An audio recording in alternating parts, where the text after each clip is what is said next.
이름이 하나 나왔습니다. 그래서 조만간 이거 떨어질 것 같아요. 이거 더 많아가지고.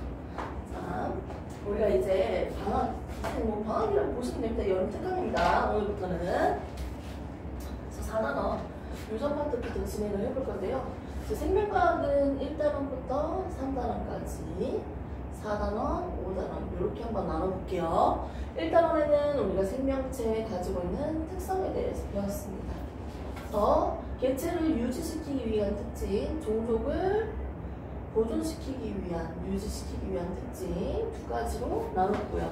오케이? 그리고 실험 과정에서 연역적 탐구 방법으로서 탐구하는 방법, 그리고 세균과 바이러스의 서로 차이점 보았고요. 자, 두 번째, 2단원에서는 우리가 뭐 배웠다?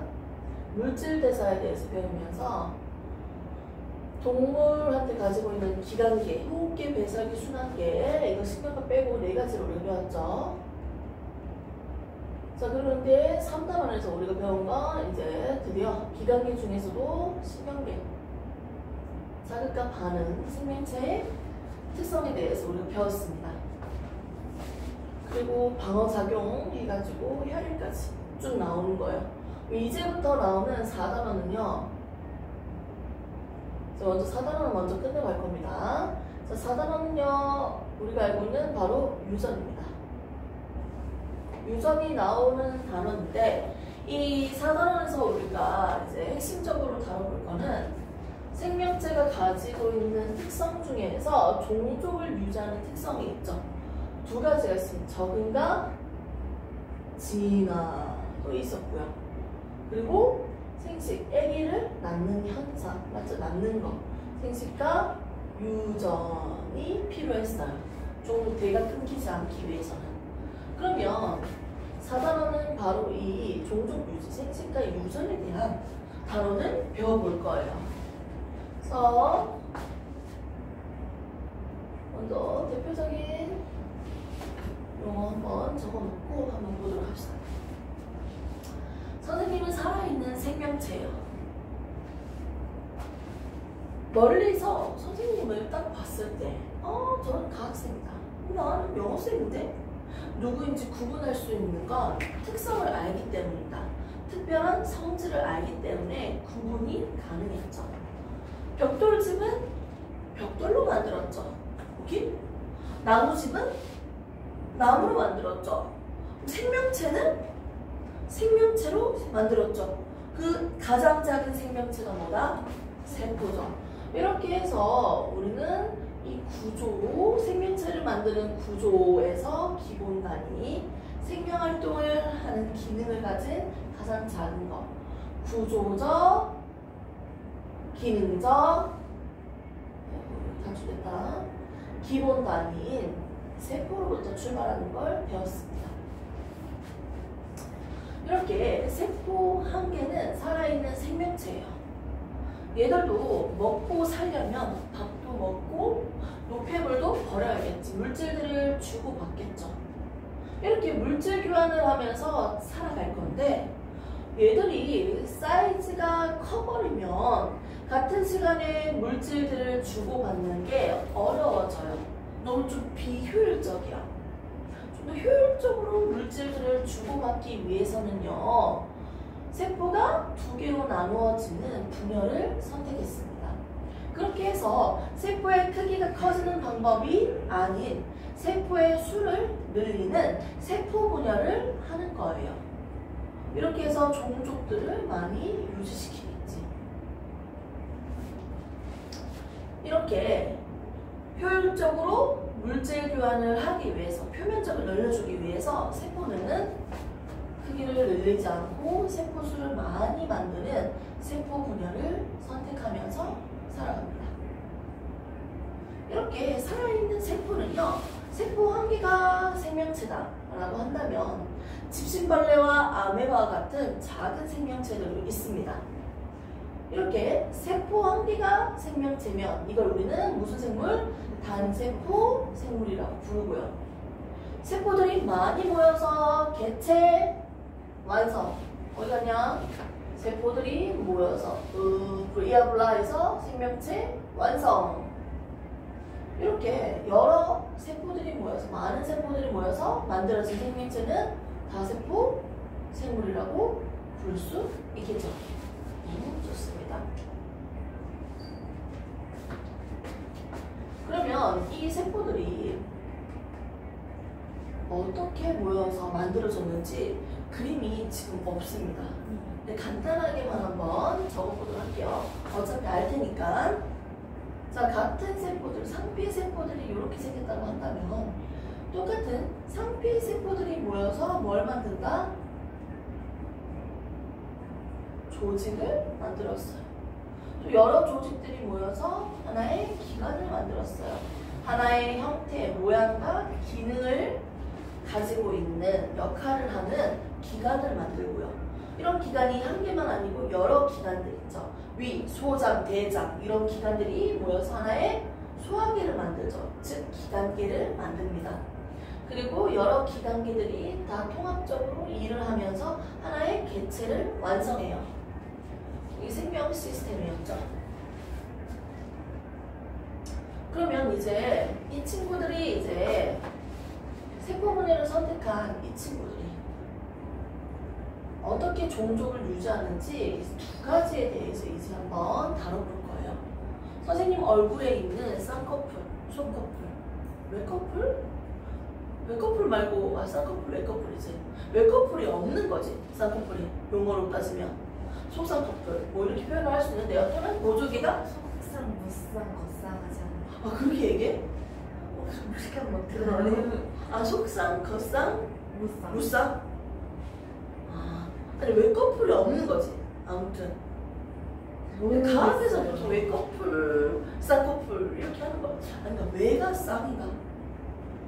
왜 처음 들어왔어요? 모르겠어요. 아, 이거 좋아. 약간 그 중학교 때는 쌍꺼풀 있음 없음 이랬거든요. 저희가 한번 확인을 해봐야겠네. 하도 안 쓰는 용어다 보니까. 자, 아무튼 선생님 얼굴에는 보조개가 있어요. 이게 살찌니까 얘가 보조개 내려오더라고. 보조개 있어? 또 있어요. 있는 게 열성으로 알고 있어. 내가 알기로는. 근데 얼굴에 있는 거 웬만한 것들 보면 다 열성이거든. 손가락도 이것도 열성. 이게 아니었으면 열성이. 내가 알기로는. 오! 우성이에요. 아무튼 이런 정보들이 있을 거 아니야. 머리 색깔이 금발이다. 검은색이다. 이런 것들도 내 몸에 저장되어 있는 정보로부터 만들어진 거야. 겉으로 드러났다. 발현된 거예요. 그럼 내가 이런 여러 가지 정보들이 있는데 이 정보들은 어떻게 보관되어 있습니까? 알고 있죠? 세포 안에 세포 핵이 있죠. 핵 안에 이렇게 존재하죠.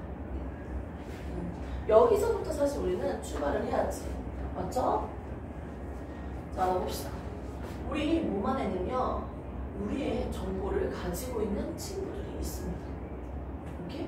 이 친구들에 대해서 우리가 볼 건데, 탄수화물은 누가 연결돼서 만들어진 거야? 결국은 포도당이지. 탄수화물의 기본 단위는 포도당이었어요. 단백질은요? 그렇죠. 너무 쉽죠. 이걸 질문이라고 합니까? 20가지의 약 아미노산으로 이루어진 기본 단위죠. 알고 있다시피 우리 몸에 있는 유전 물질, 이걸 우리는 DNA라고 하고요. 또는 핵 안에 있는, 그렇죠, DNA, RNA 둘 다 같이 포함시켜. 유전 정보. 그리고 우리는 핵 안에 있는 산성 물질이다. 이렇게 표현을 하기도 하죠. 또는 핵산이라고 표현할 수 있겠죠. 교재에서는 이렇게 쓸 수 있습니다. 그러면 이 핵산, 유전 정보는 유전 정보, 유전 물질보다 정보라고 쓰는 게 적합하겠네요. 이렇게 유전 정보는요, 뭐로 이루어져 있을까요? 기본 단위가. 얘들의 기본 단위가 포도당 아미노산인 것처럼 얘들은 그렇지. 인산, 당, 염기가 1대1대1 연결되어 있는 이 한 덩어리 뭐라고 했죠? 뉴클레오. 그렇죠. 뉴클레오타이드가 바로 기본 단위였죠. 근데 이 뉴클레오타이드가 어떻게 연결되어 있냐면 한 개만 있는 게 아니잖아. 얘들이 겁나 많아. 겁나 많은데 인산당, 인산당, 위에 있는 인산, 밑에 있는 당 이런 식으로 서로 크로스하면서 인산당, 인산당, 즉 인산당 하나의 긴 한 줄이 만들어졌네요. 인산당 골격을 형성합니다. 공유 결합으로서 이렇게 좀 결합력이 강하잖아. 공유가 수소보다는 이렇게 해서 결합되어 있고 한 줄만 있는 게 아니고 옆에도 있겠죠. 인산당, 이 염기 이렇게 해서 인산당 골격을 만들겠죠. 그러면 요 사이에 삐져나온 건 염기지. 염기의 종류는 다양한 거 알 테고요. A, T, T, C, C 이렇게 있다면 서로의 짝꿍이 있습니다. 이 짝꿍에 의해서 타이민, 아데닌, 아데닌, 구아닌, 구아닌 이렇게 되어 있죠. 피리미딘과 피리미딘겐이라 해서 아무튼 고리가 한 개짜리가 있고요. 고리가 두 개짜리의 크기가 있어요. 왼쪽이 한 개짜리가 오면 오른쪽은 두 개짜리가 서로 결합할 거야. 수소 결합으로. 그렇게 해야지 이 DNA의 간격이 일정하게 유지될 수 있는 거야. 요 한쪽에는 한 개짜리들만 있고 한쪽에는 두 개짜리들끼리 서로 이렇게 결합을 하고 있다면 크기가 들쭉날쭉하겠죠. 뭐 이런 것들도 일정하게 좀 조율이 되는 것 같아요. 아무튼 이렇게 서로 상호적으로 결합을 하고 있는 형태를 띠고 있습니다. 멀리서 이걸 봤을 때 우리는 이렇게 단편적으로 그림을 그릴 수 있겠죠.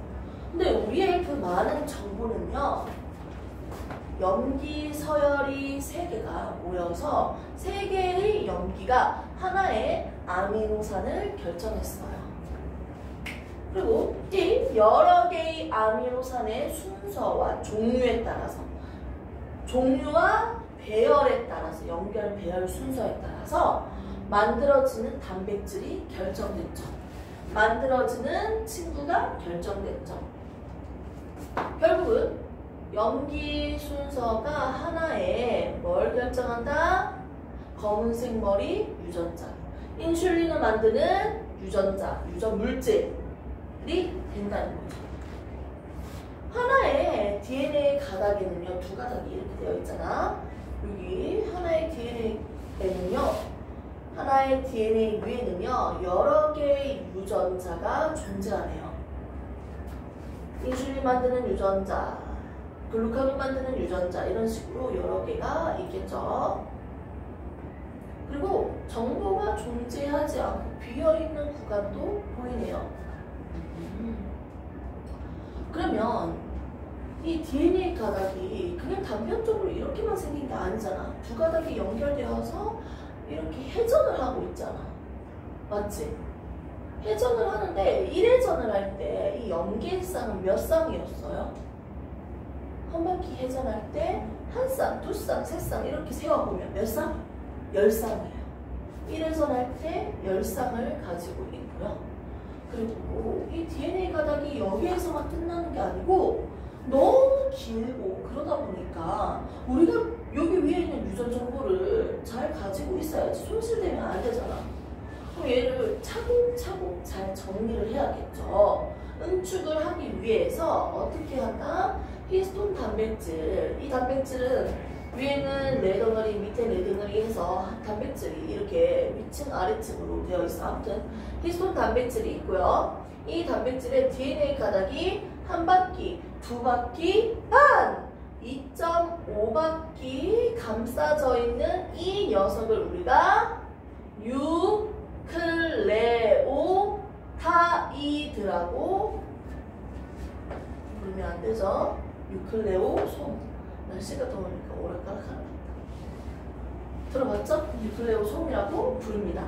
유클레오타이드로부터 만들어진 DNA 가닥이 히스톤 단백질에 의해서 2.5바퀴 감싸져 있는 요 한 덩어리 유클레오솜이라고 하고요.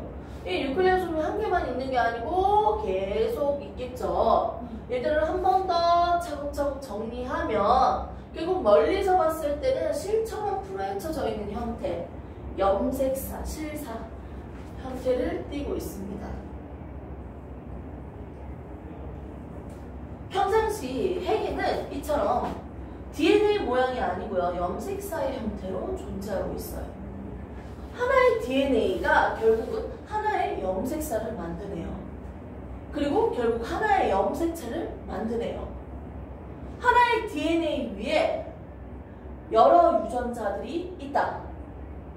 하나의 염색체 위에, 염색사 위에 여러 개의 유전자가 있다. 하나의 염색체 위에 여러 개의 유전자가 있다 라고 설명할 수 있겠죠? 네, 좋습니다.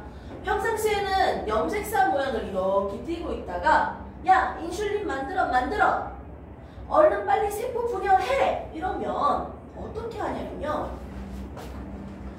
핵 앞만 그릴게요. 핵 안에 있던 DNA 가닥이 이렇게 풀어집니다.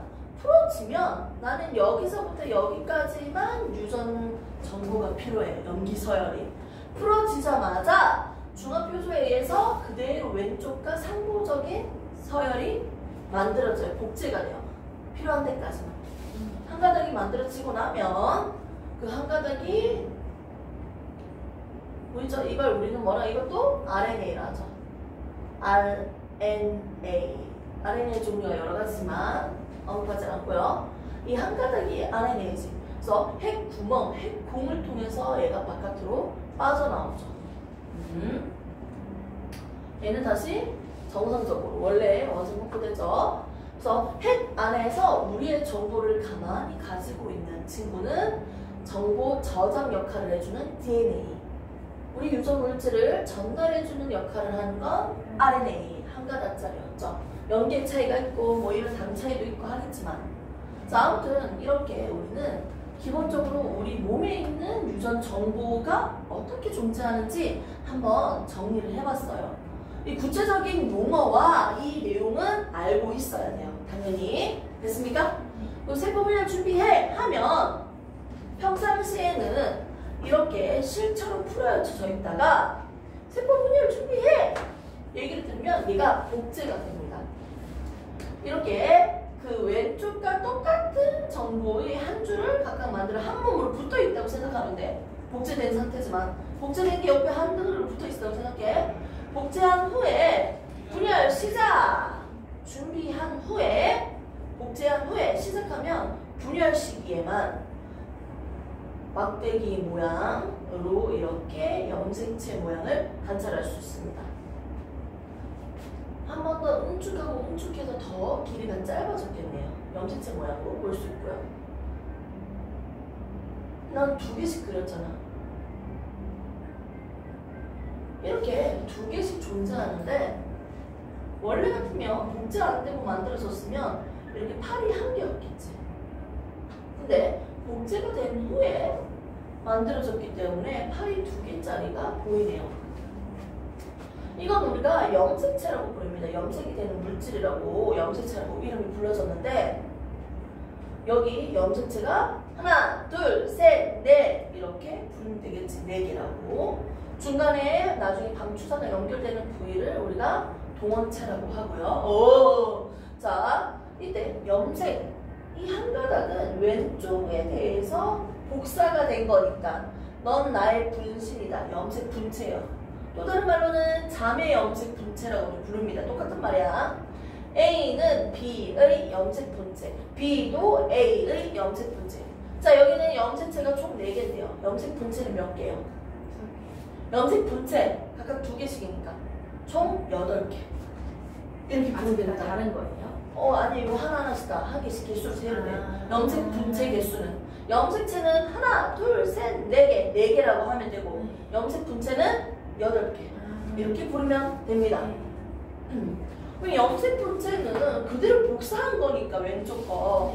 왼쪽에 A 유전자는 오른쪽도 똑같은 유전자 아니야? 염색 분체는 서로 유전 정보가 어떻게 될까요?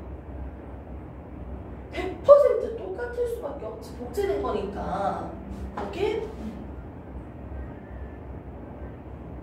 염색 분체. 여기 집어넣어버렸다. 그러면 이렇게 크기랑 모양이 똑같은 염색체가 보이네요. 크기랑 모양이 똑같다고 해서 얘를 뭐라고 했죠? 상도 염색체라고 부르는데, 많은 생명체들이 다 2개씩 많이 가지고 있으니까 이렇게 상동 염색체에는 어떻게 정보가 있는지 한번 볼 거예요. 자, 휴식 기간. 자, 2분만 물 한 잔 마시든지 뭐 좀 잠 좀 한번 깨워봅시다.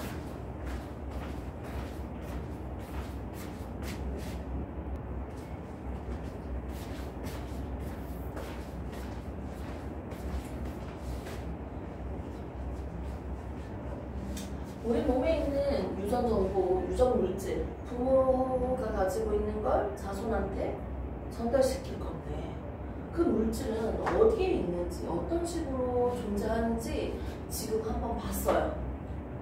우리가 지금 이 발언에서 배우는 거는 결국 생식과 유전이에요. 생식은 아기를 낳는 거고요. 유전은 부모가 가지고 있는 특성, 특별한 형질을 자손에게 전달하는 현상을 유전이라고 합니다.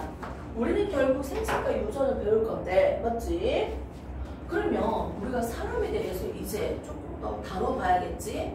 그러면 선생님 몸에 있는 난자, 뭐 정자 만드는데 거기 말고 난자와 정자 말고는 다른 피부, 단세포, 쓸개세포, 엉덩이 세포, 볼세포, 무슨 세포든지 간에 피부에 있는 세포, 무슨 세포든지 다 떼가지고 분석을 한번 해볼 거야. 세포를 하나 떼서 여기에 담겨져 있는 염색체들, 근데 유전자들이 어떻게 배열되어 있는지 한번 구경을 해보자고. 먼저 여자 같은 경우 어떻게 되어 있는지 한번 봅시다. 먼저 크기가 가장 큰 순서대로 나열을 시켜요. 크기가 가장 큰 순서대로 1번 2개, 2번 2개, 3번 2개, 짜자자자자자자 순서대로 크기 큰 순서대로 나열을 시키니까 22쌍까지 이렇게 존재하고요. 마지막에는 남자니 여자니를 결정하는 염색체가 있었죠. 성염색체죠. XX로 존재하고 있습니다. 난 여자니까요. 남자 거도 한번 볼까요? 남자 거. 남자도 1번 2개 큰 순서대로 나열하니까 어떻게 짜자자자자 하고 22번까지 2개씩 가지고 있죠. 남녀 공통으로 가지고 있네. 1번부터 22번까지 22쌍. 총 몇 개입니까? 몇 개? 44개. 얘를 우리는 뭐라고 한다?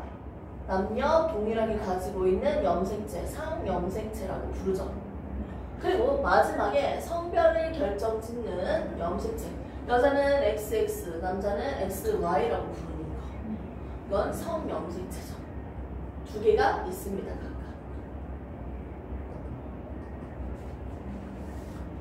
남자들은 Y 염색체가 약간 크기가 더 작더라고, 여자들 것보다.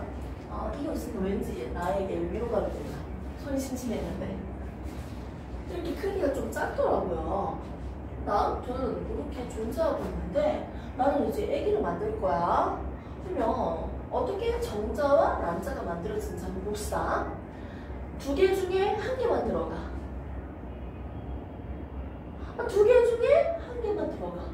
2개 중에 1개만. 누가 왼쪽 거 들어갈래 오른쪽 거 들어갈래 이건 몰라. 무작위적인 거야.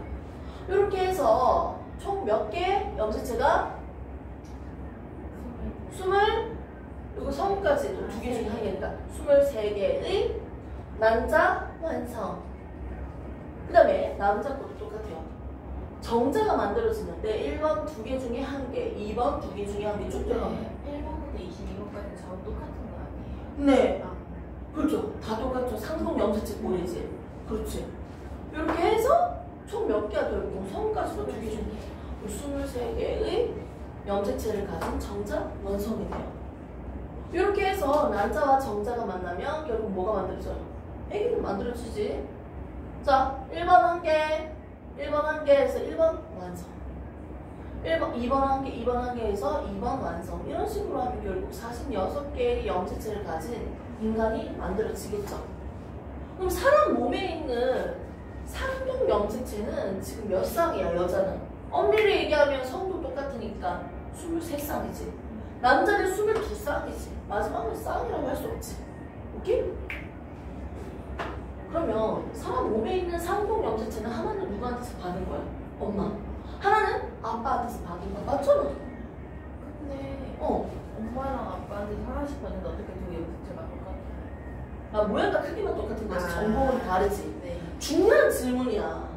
그렇지. 사람이 기본적으로 옵션적으로 가지고 있는 거니까 크기랑 모양은 똑같지. 그렇지. 그런데 뭐가 다를까? 아니, 정보들이 다를 수 있지. 그래서 아까 이 하나의 염색 분체만 딱 보면 어떻게? 서로 정보가 똑같잖아. 염색 분체는 이게 복사된 거니까 여기서 복제됐잖아. 똑같을 수밖에 없는데 상동 염색체로 딱 보면 생명체 내에 있는 상동 염색체는 하나는 엄마, 하나는 아빠한테 받은 건데 당연히 염색체 유전 정보가 유전자가 다르지. 얘가 검은색머리 유전자면 얘는 금발머리 유전자. 쌍꺼풀이면 외꺼풀. 보조개가 있고 없고 유전 정보가 다르다. 어디? 상동 염색체는 서로 유전 정보가 다르다. 왜? 하나는 엄마, 하나는 아빠한테서 받았으니까. 이 과정을 통해서 조금 더 이해를 하시면 됩니다. 이때 같은 위치에는요, 같은 기능을 하는 유전자가 있어요. 머리 색깔을 나타낸다면 얘도 머리 색깔을 나타내는 유전자가 있겠지. 그러니까 그 대신 서로 대립되는 거죠. 식물로 따지면 둥글면 주름지다. 키가 크면 키가 작다. 뭐 이런 식으로. 대립 유전자는 어디에 있다? 상동 염색체 같은 위치에 대립 유전자가 존재한다. 이렇게 보셔야 됩니다. 됐습니까? 대립되는 유전자. 이렇게 해서 우리가 기본적으로 이제 남자랑 여자의 염색체를 분석을 해봤는데요. 크기가 가장 큰 순서대로 나열한 것을 우리는 획형 분석입니다. 획형은 아니고 획형 분석이라고 하고요. 획형 분석을 통해서 우리가 지금 한번 그림을 나타내서 봤습니다. 남녀 동일하게 존재하기 때문에 확률적인 부분에서 달라지지 않아요. 상염색체고요. 남녀 성을 결정짓는 성염색체를 봤습니다. 그러면 사람은 염색체 수가 총 46개네요. 그런데 두 개씩 있으니까 얘를 우리는 이배체라고 해요. 상동 염색체가 한 개씩 있니, 두 개씩 있니, 세 개씩 있니를 나타내고 있는 문자식을 우리는 핵상이라고 합니다. 상동 염색체 몇 개씩 있는지 나타내는 거. 핵상 지금 두 개씩 있으니까 이행이라고 하고 이배체라고 하면 되겠지. 한 개 있으면 얘는 반수체라고 부르겠지. 세 개 있으면 3배체, 4배체 쭉쭉쭉 가는데 식물에서는 보지만 동물에서는 2배체 이상을 보기가 어려워요. 3N이라고 하는 대표적인 게 씨 없는 수박. 씨 없는 수박이 3N이래요. 핵상이. 자, 그러면 우리는 지금 핵상 보니까 2N이라고 적으면 되겠지. 두 개씩 있으니까. 한번 나타내볼까요? 2N은 여자로 따지면 여자니까 46개라고 적어도 되잖아. 두 개씩 있는데 염색체 수는 46 이렇게 표시할 수 있지. 또는 이제 좀 더 성염색체를 꺼내서 적고 싶으면 44개 플러스 XX 이렇게 적어도 되겠죠. 남자 같은 경우는 이렇게 적으면 안 되죠. 이게 상동이 아니니까. 그래서 44개 플러스 XY 이거 더하기인데 이렇게 표기할 수 있겠네요. 됐습니까? 그래서 우리가 핵상이 뭔지, 핵형이 뭔지까지도 한번 다뤄보고요. 여기서 좀 중요한 부분만 좀 다시 꺼내볼게요. 염색 분체는 서로 유전 정보가 100% 똑같아. 복사됐습니다. 상동 염색체 같은 위치에 서로 대립되는 유전자가 존재한다. 서로 상동 염색체는 유전 정보가 다르다. 왜? 엄마 아빠한테서 물려받았으니까요. 크기가 가장 큰 순서대로 나열된 것을 우리는 핵형 분석이라고 하고요. 상동 염색체의 배수를 우리가 핵상이라고 적습니다. 됐습니까? 이렇게 해서 이해하시면 되고요. 마지막으로 조금만 더 추가. 사람이면 무조건 염색체 수가 46개여야 돼. 그렇지. 같은 종이면, 같은 녀석이면 뭐가 돼? 염색체 수가 같아야지. 그렇지. 그냥 맞는 얘기야. 너무 당연한 얘기야. 그럼 염색체 수가 똑같다고 해서 같은 종은 아니다. 그러니까 여러 친구들이 있는데 염색체 수는 다른데 같은데 종이 다른 친구들이 있어요. 여기서 보시면 침팬지도 48, 감자도 48. 염색체 수가 48이야. 그럼 무조건 7페이지야? 아니잖아요. 그래서 반대 가정은 틀린 말입니다. 같은 쪽이면 무조건 같아지는데요. 얘는 왜 염색치수가 41 볼게요? 아니 이거 유전병 있는 거잖아. 병 걸린 거예요. 오케이? 그래서 같은 종이면 염색치수 똑같고 염색치수는 똑같다 해서 같은 종일 수 없습니다. 이렇게 보시면 되겠죠. 그래서 책을 한번 쫙 보시면요. 지금까지 했던 내용들이 쫙 나열되어 있습니다. 한 1달러 잠시 휴식을 좀 가지고 또 진행을 더 해보도록 할게요.